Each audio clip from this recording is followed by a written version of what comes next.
core things, in my eyes, is what drive cloud. Yeah? It is not about the technology underneath it. It needs to lower your cost. It needs to improve your agility. It needs to remove this heavy lifting. And it needs to give you the tools to build really highly available, highly scalable applications. If it doesn't give you these tools, if it doesn't give you these advantages, in my eyes, it's not a cloud.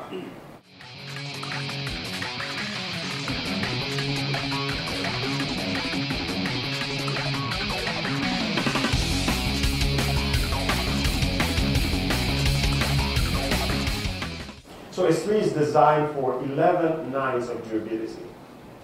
99.999999999%.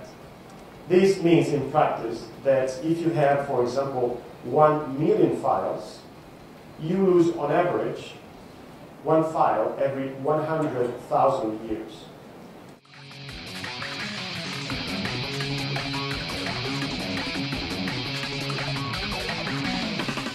I think the ability to treat infrastructure as an application is a really powerful concept.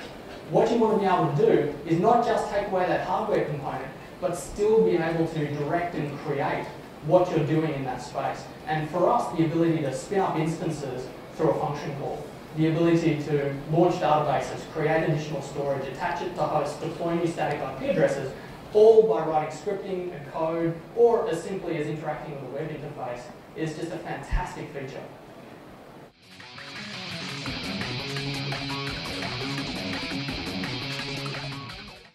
So just why AWS and why AWS is important for us. I think first things first, it's about industry leadership. I mean, you think cloud computing, you think AWS. AWS have obviously, they've pioneered cloud computing globally, and they're certainly, from our perspective, they're the benchmark within the industry. I view them as a market maker rather than a market follower. I think you look at the interest in an event like this today, you don't get that interest in a market follower, you get it in a market maker. We're a market maker here in Australia, and we want to partner with market makers globally.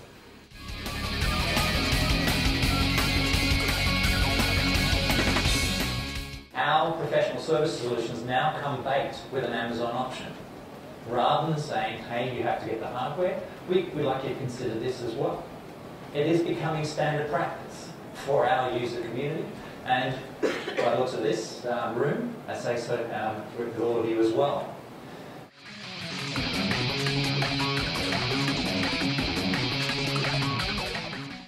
And when we got into that, we very quickly realised that Amazon was very different from anything that we worked with before.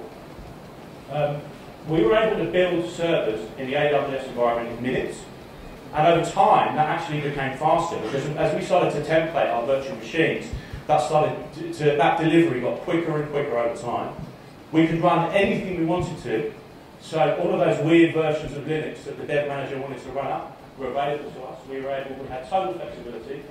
We could scale on demand or on trigger. We've heard people talk a lot about the ability to scale in multiple different ways today, and we could also create multiple layers of redundancy. So we really were looking at a solution that was light years away from the one we had before.